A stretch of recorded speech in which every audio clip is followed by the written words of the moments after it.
The morning shift began like any other morning on Calric Station. Traders from a dozen different worlds filled the market corridors. The air smelled of exotic spices and strange foods.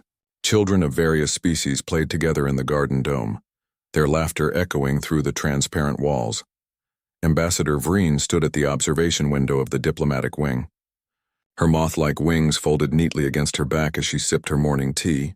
The Calric system had been her home for 5 years now. She loved the peace here, the way different cultures lived side by side without conflict. It was everything the Galactic Council stood for. Captain Jala walked past her window, his reptilian scales gleaming under the station lights. He nodded to her through the glass. Everything was normal. Everything was safe. Then the alarms began to scream. Vreen dropped her cup. It shattered on the floor, but she barely noticed. Every screen in the corridor switched to emergency broadcasts. The station's automated voice spoke in calm, measured tones that somehow made everything worse. Unidentified vessels detected. Multiple signatures. Unknown origin. Captain Jala ran toward the command center. Vreen followed, her wings buzzing with anxiety. Other diplomats and station personnel crowded the hallways, all trying to reach their emergency stations. The command center was chaos. Officers shouted coordinates and status reports. Captain Jala took his position at the central console, his clawed hands moving rapidly across the controls. "How many ships?" he demanded. "Over 200, sir," a young officer replied, her voice shaking. "They just appeared from FTL. They're not responding to hails." Vreen pushed her way to the viewing screen. Her breath caught in her throat. The ships were massive, dark, and covered in weapons. They moved in perfect formation like a school of predatory fish. "Try all frequencies," Jala ordered. "Tell them this is a peaceful trading station. Tell them we mean no harm." The communications officer worked frantically. "Still no response, sir. Wait. Incoming transmission." A face appeared on the screen. It was reptilian, but not like Jala's kind. This creature had cold, dead eyes and scales that looked like black armor. When it spoke, its voice was flat and emotionless. "This system now belongs to the Kareth Dominion. You will surrender all assets and personnel immediately. Resistance will result in total destruction." Captain Jala straightened his shoulders. "This system is under Galactic Council protection. You have no legal claim here. Leave peacefully or Council forces will respond." The Kareth commander didn't even blink. "The Council is 3 weeks away. You have 30 seconds to begin evacuation procedures. After that, we open fire." Vreen felt her legs go weak. 30 seconds. There were 50,000 people on this station. Families, children, they couldn't evacuate everyone in 30 seconds. "We need more time," Jala shouted. "There are civilians here." 20 seconds. Jala's hand slammed down on the emergency broadcast button. "All personnel, this is not a drill. Evacuate immediately. Get to the escape pods. Families first. Move, move, move." The station erupted into panic. Vreen could hear screaming through the walls. She grabbed the communications console. "Send a distress call," she yelled. "Maximum power, all frequencies." 10 seconds, the Kareth commander said, and the screen went black. The first impact threw Vreen across the room. She hit the wall hard, her wings crumpling painfully. Sparks exploded from control panels. The lights flickered and died, replaced by emergency red lighting. Another impact. Then another. The station shook like a toy in the hands of an angry child. Vreen pulled herself up. Through the smoke, she could see Captain Jala still at his station. His scales burned and bleeding. He was typing something with his remaining good hand. "Captain," she cried, crawling toward him.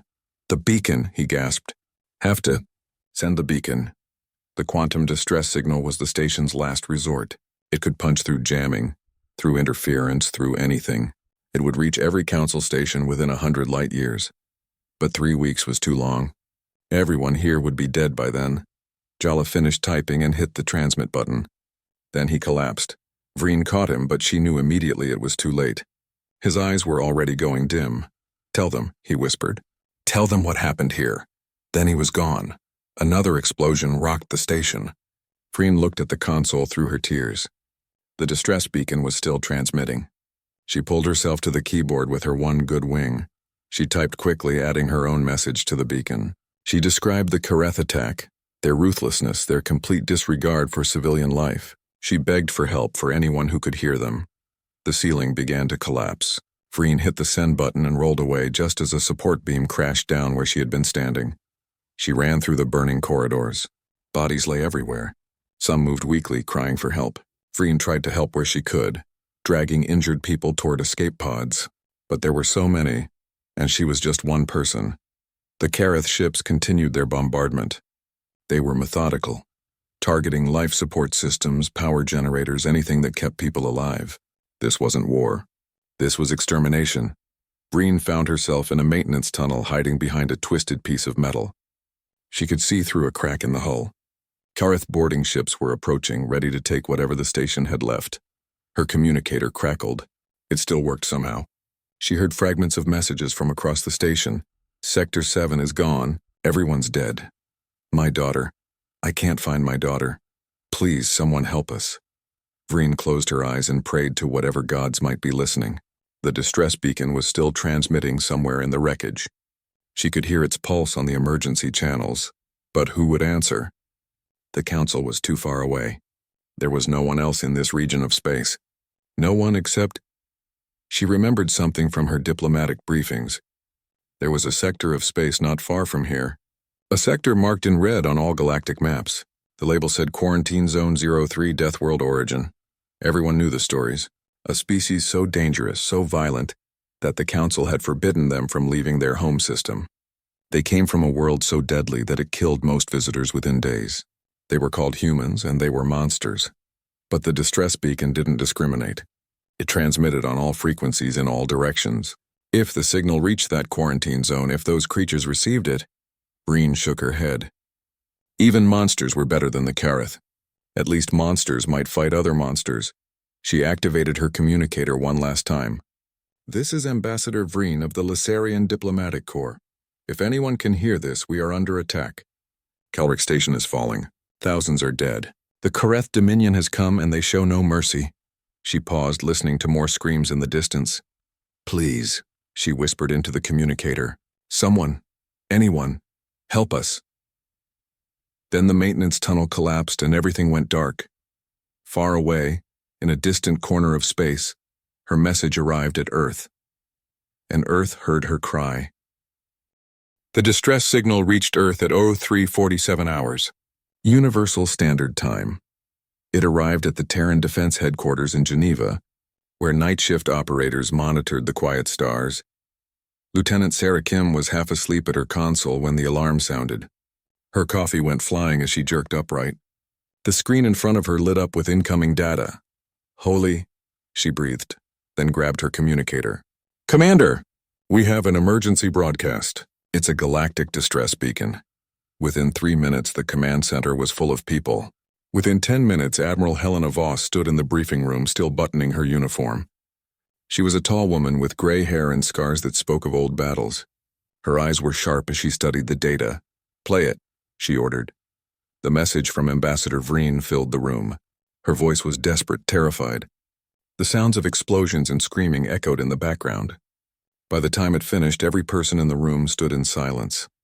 Dr. Marcus Chen, the xenobiologist, was the first to speak. Calric Station. I know that place. There are research facilities there. Families, it's a peaceful station. Not anymore, Admiral Voss said quietly. She pulled up a star map. How far? 6 days at maximum FTL, the navigation officer replied. But Admiral, we're not supposed to leave the quarantine zone. The council was very clear about that. Admiral Voss turned to face him. Her expression was cold. And how clear were they about slaughtering civilians? We don't have authorization, another officer said nervously. We could start an interstellar incident. There's already an incident, Dr. Chen said. He pulled up images from the distress call. Look at this damage. This was deliberate targeting of life support systems. Children died here. Admiral Voss stared at the images for a long moment. Then she straightened. Get me the Terran Council now. 30 minutes later, Admiral Voss stood in a video conference with the 15 most powerful people on Earth. The world president, a dignified woman from Lagos, spoke first. Admiral Voss, we've reviewed the distress call. What is your recommendation? We go, Voss said simply. We go right now with everything we have. The quarantine protocol, someone began. Voss cut them off. To hell with the protocols. There are people dying out there. Innocent people who did nothing wrong except be in the path of monsters. If we sit here and do nothing, what does that make us? It makes us cautious, the president said carefully. The Galactic Council placed us under quarantine for a reason. They fear us. Let them fear us, Voss replied. But let them see what we do with that fear. We could conquer. We could destroy. Instead, we save. We protect. Maybe that's what they need to learn about humanity. There was a long silence. Dr. Chen stepped forward. Madam President, I've studied galactic species for 20 years. Most of them evolved on low-gravity worlds with gentle climates. They don't understand violence the way we do. They think we're monsters because our world tried to kill us every day and we survived. But maybe monsters are exactly what those people need right now. The president closed her eyes. If we do this, there's no going back. The council will know we broke quarantine. They may see it as an act of war, or an act of mercy, Admiral Voss said. There's only one way to find out. The vote took 5 minutes. It passed 12-3. God help us, the president said. Admiral Voss, you have authorization to deploy the 3rd Expeditionary Fleet. Bring those people home. Admiral Voss saluted. Yes, ma'am. 2 hours later, the fleet launched from Earth orbit. 47 warships, from small destroyers to massive battle carriers. The flagship was the Indomitable, a beast of a ship designed to operate in conditions that would tear apart most galactic vessels. As they accelerated toward the FTL jump point, Dr. Chen briefed the crew on what they might face. The galactic species we've encountered so far all evolved on lighter worlds than ours, he explained to the assembled officers. Their standard gravity is about 0.6 g. They think that's normal. To them, Earth is a nightmare death trap. What does that mean for combat? Asked Captain Morrison of the destroyer Relentless. Dr. Chen pulled up comparison data. Their warships typically pull 2 Gs during combat maneuvers, maybe 3 in emergencies. Any more than that and their crews pass out or die. There was silence as the officers absorbed this. How much can we pull? Someone asked. With full combat suits? 12 Gs sustained. More in short bursts. Dr. Chen paused. Gentlemen, ladies. From their perspective, we move at impossible speeds. Our reflexes are faster. Our weapons are designed to track targets moving at relativistic velocities. Our armor is built to withstand Earth gravity, which is twice what most of their worlds have. Are you saying we're going to be fighting civilians? Admiral Voss asked sharply. No, Dr. Chen said quickly. I'm saying we're going to be fighting people who have never encountered a real predator before. The Kareth may think they're apex predators in their part of space, but they've never met us. Lieutenant Sarah Kim, now assigned as a fighter pilot, raised her hand. Dr. Chen, what are the Kareth like? Dr. Chen pulled up what little data they had. Reptilian species. Cold-blooded, literally and figuratively. They're an expansionist empire, but they've only ever conquered peaceful worlds. They've never had to fight someone who fought back harder. They're about to, Admiral Voss said quietly. The journey took 6 days. 6 days of preparation, of training, of waiting. The crew reviewed combat protocols. Engineers checked and rechecked every system. Medical teams prepared for mass casualties, both enemy and civilian. On the 3rd day, Admiral Voss called Dr. Chen to her ready room. Tell me the truth, she said, pouring 2 glasses of whiskey. What are we really getting into? Dr. Chen took the glass but didn't drink. The Galactic Council has been peaceful for 10,000 years. Not because everyone's nice, but because the strong species decided it was better to cooperate than fight. But that peace came with a cost. They forgot how to deal with real threats. And the Kareth? The Kareth are what happens when a predator species finds a universe full of prey. They've been expanding for 50 years and nobody stopped them because nobody knows how. Until now, Voss said. Until now, Dr. Chen agreed. He finally took a sip of his drink. Admiral, there's something else.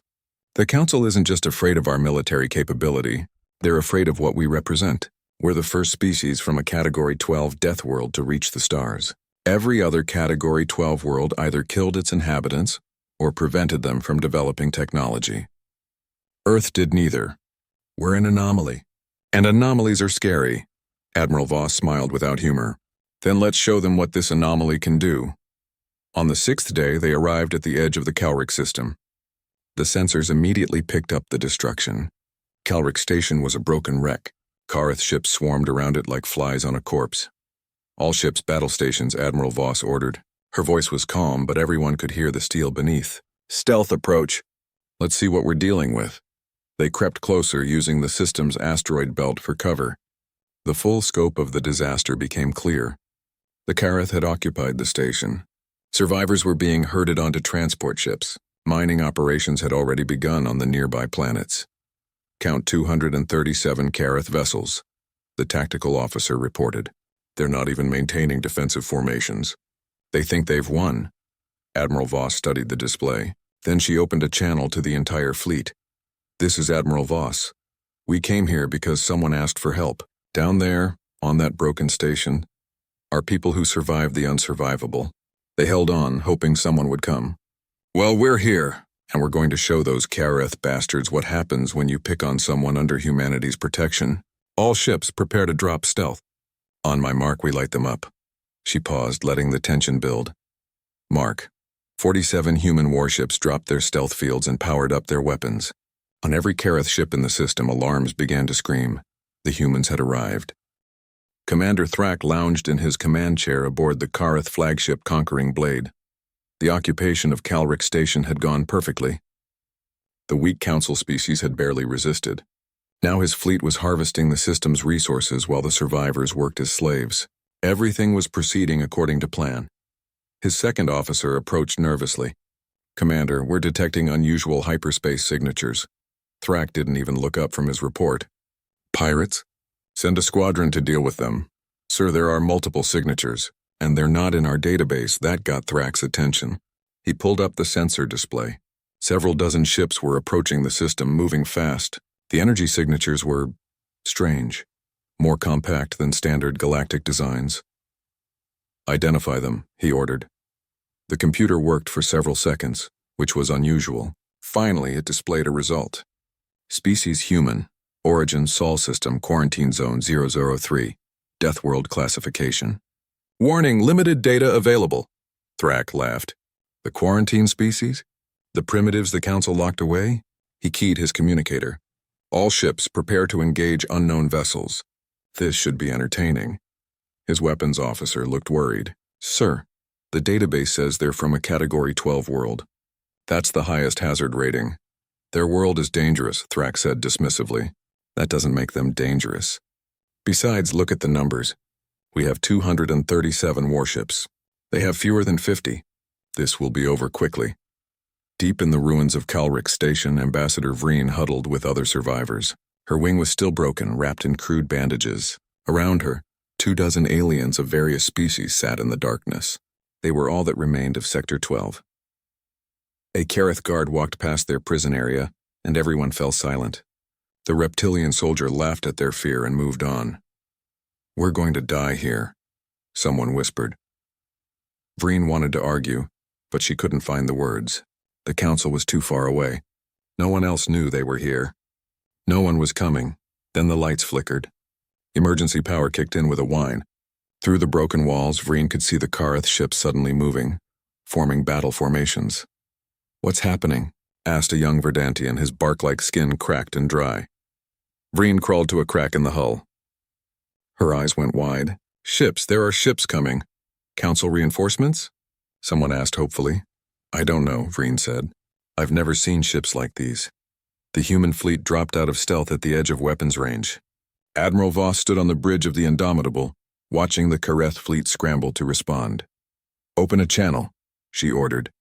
All frequencies. The communications officer nodded. Channel open, Admiral. Voss spoke clearly and calmly. Attention, Kareth forces. This is Admiral Helena Voss of the United Terran Fleet. You have attacked and occupied a civilian station, killing thousands of innocent beings. You will release all prisoners immediately and withdraw from this system. This is your only warning. On the Conquering Blade, Commander Thrak stared at the transmission in disbelief. Then he started laughing again. Did that primitive just threaten me? With 47 ships? His crew looked uncertain, but they laughed too. It was expected. Thrak opened a return channel. Unknown vessels, you are outgunned 5-1. Leave now or share the fate of this station. The response came immediately, just 3 words in that same calm voice. So be it. All ships, Thrak ordered, still smiling. Engage and destroy. The Kareth fleet surged forward in a standard envelopment formation. They moved at a respectable 2 Gs of acceleration, their most elite crews pulling 2.5. Then the human ships moved. Vreen watched through the crack in the hull as the human vessel suddenly accelerated at impossible speeds. They didn't move like ships. They moved like missiles, like fighters pulling turns and maneuvers that should have been physically impossible. By the ancestors, she breathed. The Kareth fired first. Plasma bolts and missile swarms filled the space between the fleets. It looked impressive. It looked overwhelming. None of it hit. The human point defense systems activated. Lasers and railguns tracked and destroyed incoming missiles with mechanical precision. The few plasma bolts that got through splashed harmlessly against human shields, which seemed absurdly powerful for such small ships. Then the humans fired back. The sound reached even into the station. Deep booms that rattled what was left of the hull.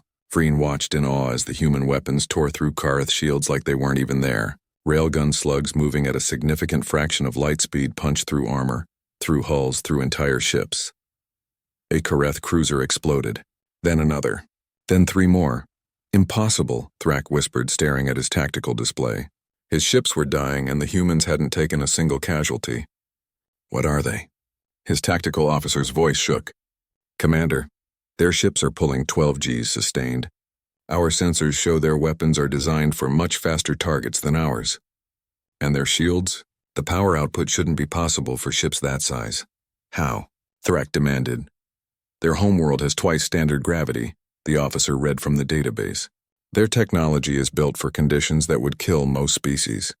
They're not fighting like us because they're not like us. A human destroyer flew past the view screen so fast it was just a blur. It was chasing 3 Kareth frigates. One by one, the frigates exploded. Lieutenant Sarah Kim grinned inside her flight helmet as her fighter squadron tore through Kareth defensive formations. The enemy ships moved so slowly from her perspective. Their weapons tracking was sluggish, almost comical. Red Squadron, break and attack, she ordered. Target the carriers. Let's give those prisoners a chance. Her squadron pulled a turn that registered 8 Gs on her suit's display. She barely noticed the pressure.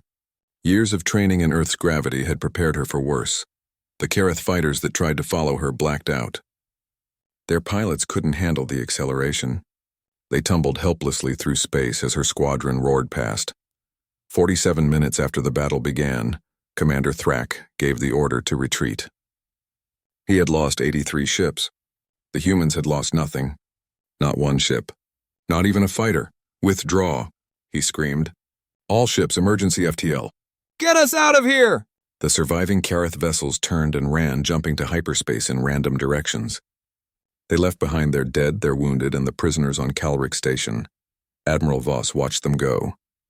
All ships cease fire. Begin search and rescue operations. Dr. Chen, get your medical teams ready. We're going in.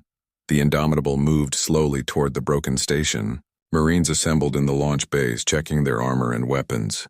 They looked like walking tanks, massive suits designed to protect humans in hostile environments.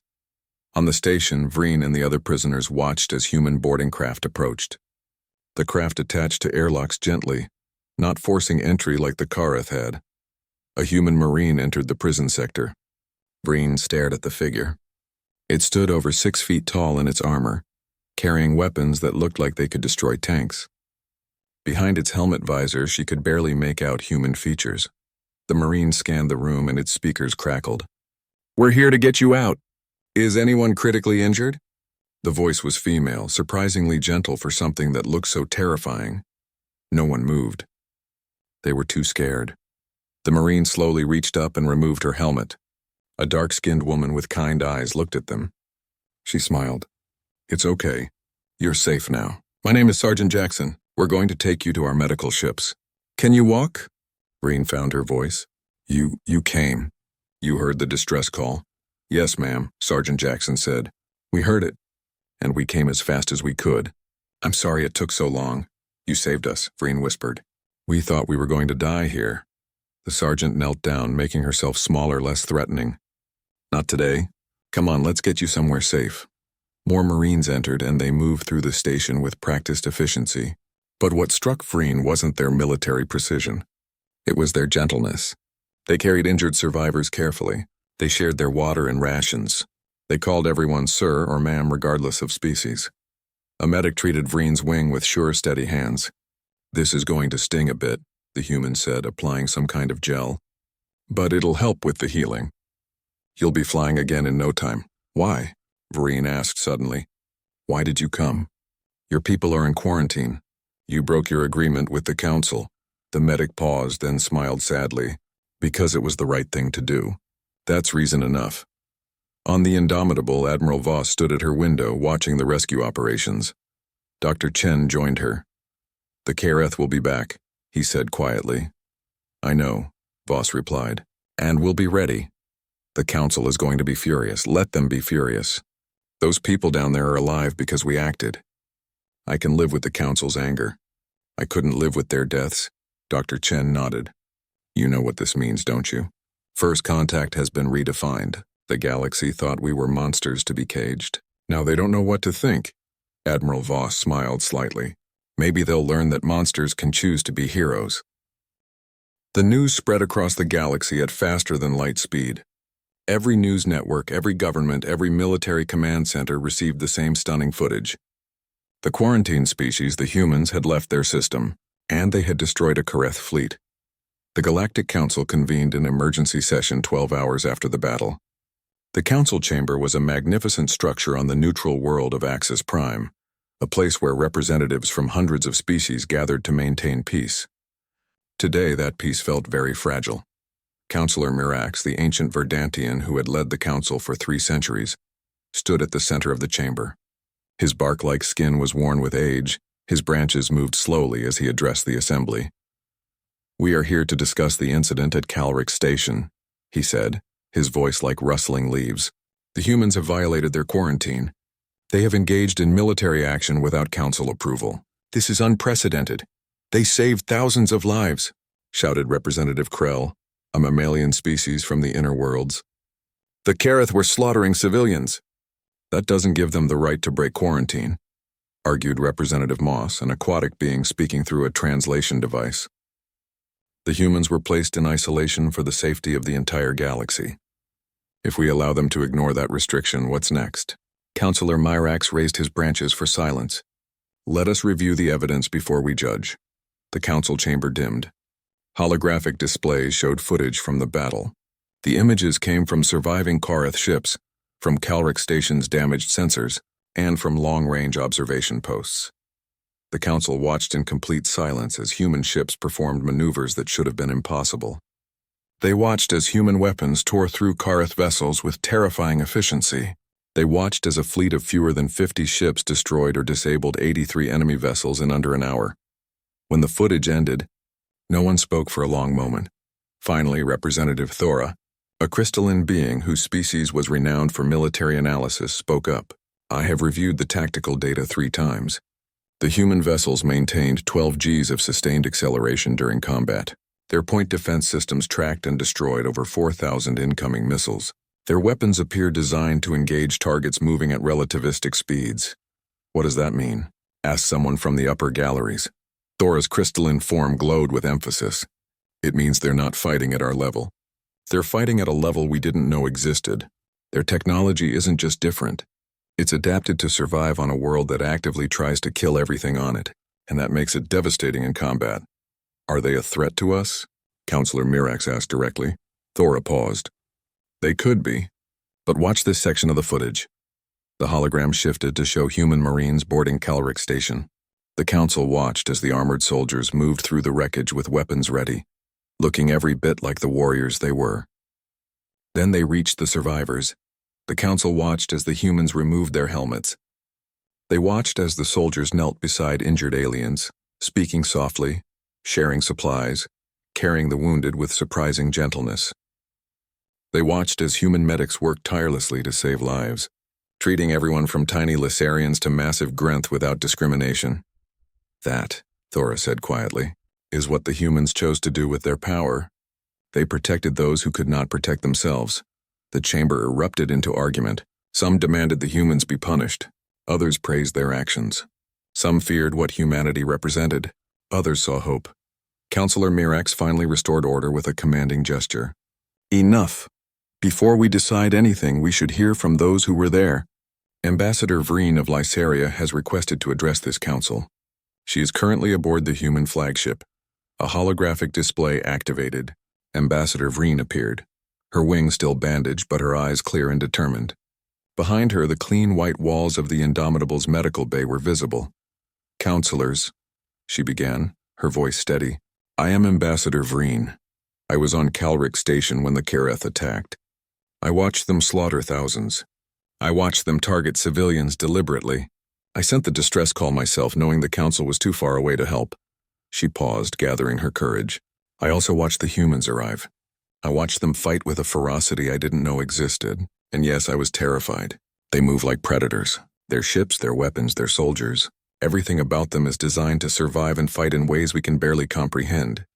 "Then you agree they're dangerous?" someone called out. Vreen's expression hardened. "Dangerous? Yes. They're the most dangerous thing I've ever seen.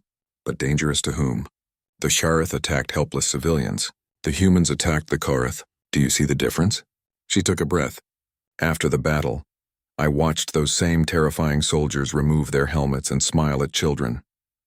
I watched them share their food with people they'd never met. A human medic spent 3 hours repairing my wing. She didn't have to. I'm not her species. I'm not her responsibility. But she did it anyway with so much care and kindness." Vreen's voice grew stronger.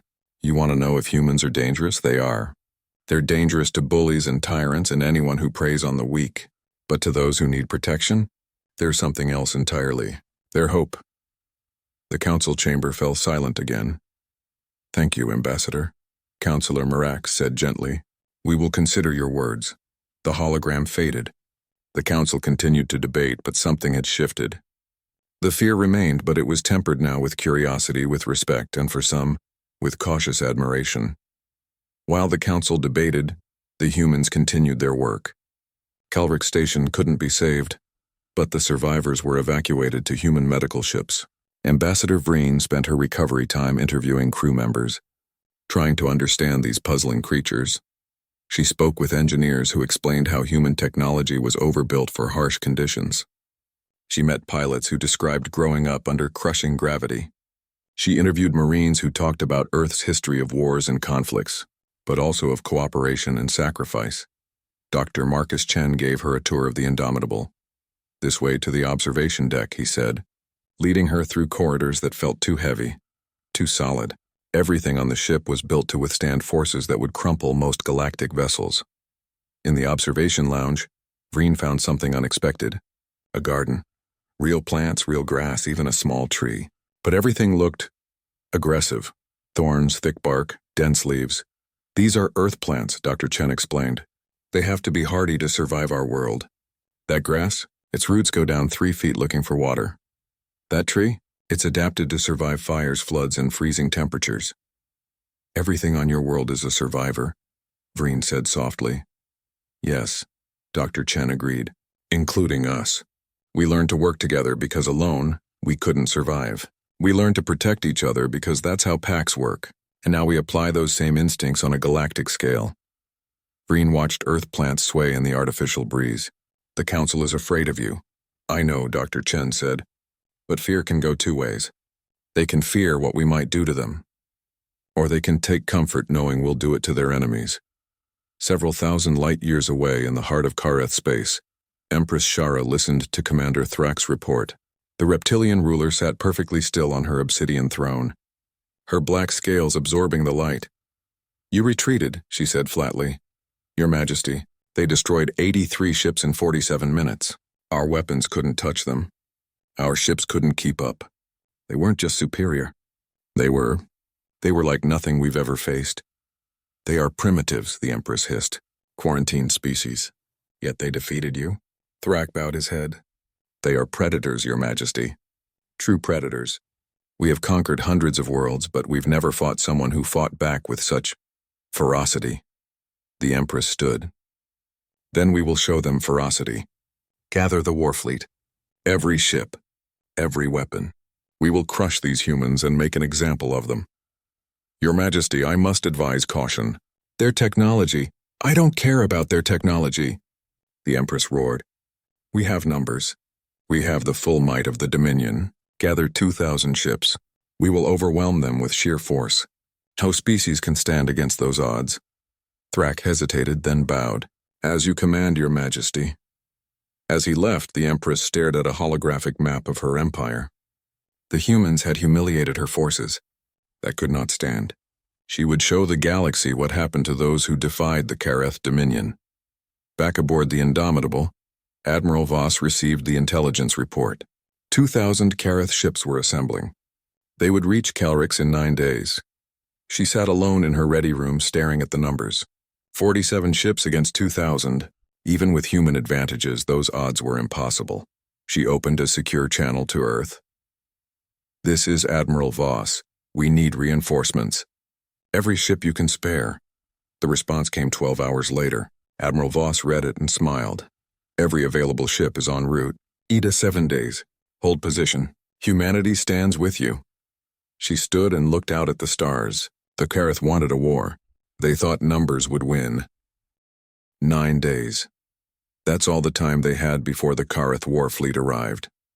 Admiral Voss stood on the bridge of the Indomitable, watching her crew work.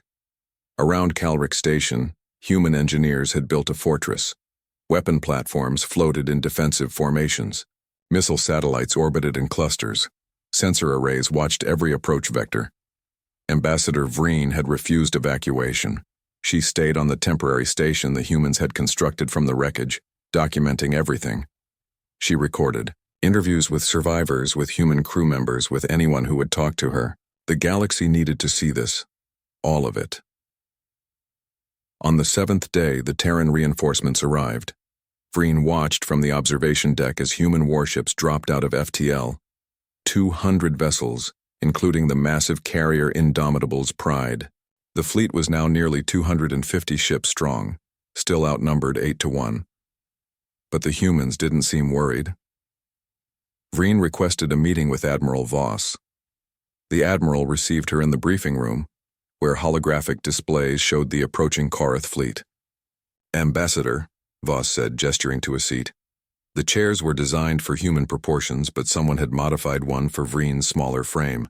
Such a small kindness, but it spoke volumes. "Admiral, I want to understand something," Vreen said. "You know the odds. You know what's coming. Yet your crew isn't afraid. Why?"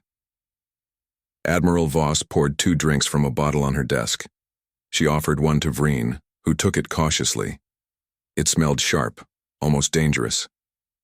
"Ambassador, let me tell you about humanity," Voss began. "We evolved on a world that wanted us dead. Weather that could kill us in hours. Animals that hunted us.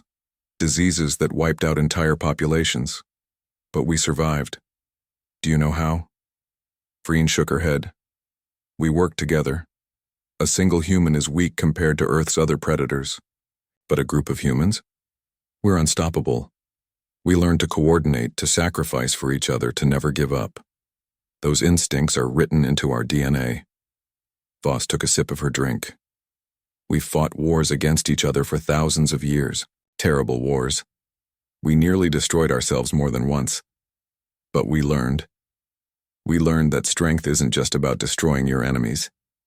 It's about protecting those who can't protect themselves. That's what makes us human."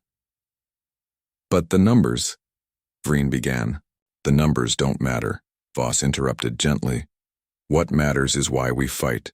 The Kareth fight for conquest, for glory, for empire.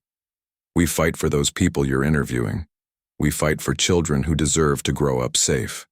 We fight because someone asked for help and we can't walk away from that." She met Vreen's eyes. "Your people will be safe, Ambassador. Whatever it costs, whoever we have to face, you're under humanity's protection now. That's a promise." Vreen felt tears forming. She didn't know humans could inspire such feelings. Fear, yes, but also hope. Such fierce, unshakable hope. On the 9th day, the Kareth arrived. 2,000 warships dropped out of FTL at the edge of the system. They moved in perfect formation, a wall of metal and weapons that stretched across the sensors. It was the most powerful fleet ever assembled in this region of space. Empress Shara herself commanded from the flagship Dominion's Fist. She looked at the human fleet through her view screen and laughed. 250 ships, she said to her officers. They actually think they can win. Open a channel. The channel opened. Empress Shara's face appeared on every human ship's display. Humans of Earth, you have violated your quarantine. You have destroyed Kareth vessels. You have interfered with Dominion expansion. For these crimes, your fleet will be destroyed. This is your only chance to surrender. Do so now, and I promise your deaths will be quick. Admiral Voss waited a moment before responding. When she did, her voice was ice cold. Empress Shara, you came to this system to conquer the defenseless. You murdered thousands of civilians. You enslaved the survivors. Instead of prey, you found us. Voss stood straighter. We are humanity. We are from Earth, a world you can't even imagine. We've survived ice ages and meteor strikes. We've crawled out of caves and reached the stars. We've nearly destroyed ourselves and chose to become better instead. You wanted to rule over the weak, but you forgot something important. She leaned toward the camera. The weak have guardians now. Leave this system immediately or learn why Earth is called a death world. Empress Shara's expression twisted with rage. You dare threaten me? With your pathetic fleet? I will enjoy watching you die. She cut the transmission. All ships, attack formation. Destroy them. The Kareth fleet surged forward like a tidal wave of metal. 2,000 ships against 250. The outcome seemed certain. Then the humans moved. The human fleet didn't retreat. They didn't form defensive positions. They charged straight into the Kareth formation, their ships accelerating to combat speeds that made the enemy sensors malfunction. The Kareth opened fire. Thousands of weapons lit up space with plasma and missiles. It looked overwhelming, unstoppable. The humans tore through it like it wasn't even there. Human point defense systems worked at impossible speeds, tracking and destroying incoming fire. Human shields absorbed what got through. And human weapons. Human weapons were devastating. Lieutenant Sarah Kim led Red Squadron in a knife-edge attack run through the Kareth center. Her fighters moved at 12 Gs, dodging and weaving through enemy fire. Behind her, Kareth ships exploded as her squadron's railguns found their targets. "This is Red Leader," she called out, her voice steady despite the crushing acceleration. "Their formation is breaking. Push through." On the Indomitable, Admiral Voss directed the battle with calm precision. "Carrier Group, launch all fighters. Destroyer Screen, Wolfpack formation, target their command ships." The battle became chaos, but it was organized chaos, human chaos. Every ship knew its role. Every crew trusted their comrades. They moved like a pack of predators, coordinating, without needing orders, supporting each other instinctively.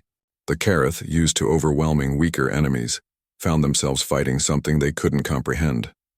Human ships appeared where sensors said they couldn't be.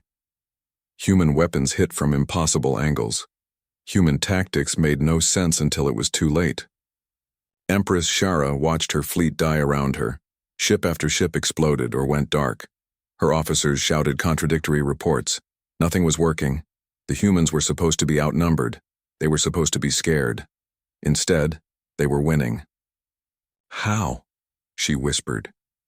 "How are they doing this?" Her tactical officer pulled up data with shaking hands. "Your Majesty, I've analyzed their patterns. They're not fighting like individuals. Every ship supports the others. They sacrifice advantageous positions to protect damaged vessels. They coordinate like a single organism. And their technology, it's not more advanced. It's just built for a world that tried to kill them. Everything is over-engineered, redundant, impossible to stop." "We have the numbers!" the Empress shouted.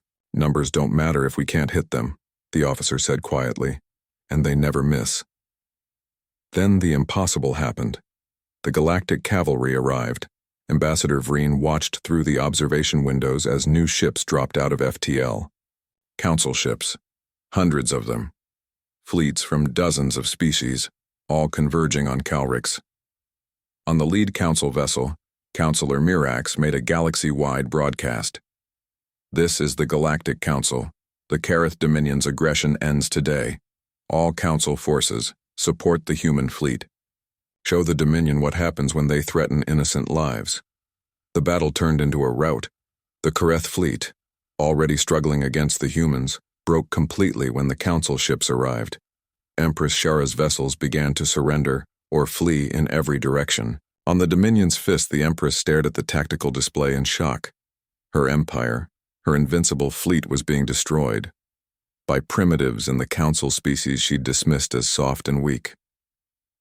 "Your Majesty," her communications officer said hesitantly, "the humans are hailing us." The screen activated. Admiral Voss appeared, her expression hard but not cruel. "Empress Shara, your fleet is broken. Your expansion is over. You have two choices. Surrender now and face council justice, or die here with your ships. Choose." Shara looked around her bridge. Her officers stared at her, waiting. Outside, her fleet was dying. She had lost.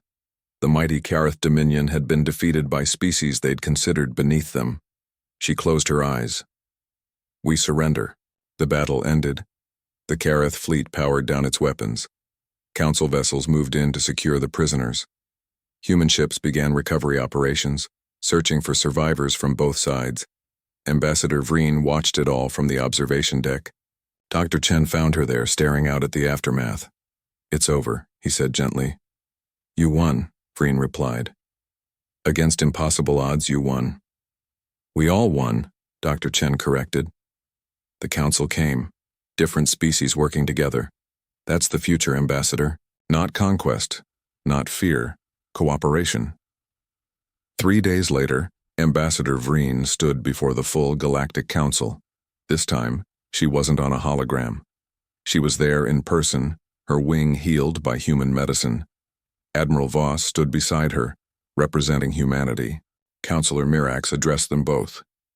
"Ambassador Vreen, you have given us your report. Admiral Voss, you have violated quarantine protocols. The Council must decide humanity's fate.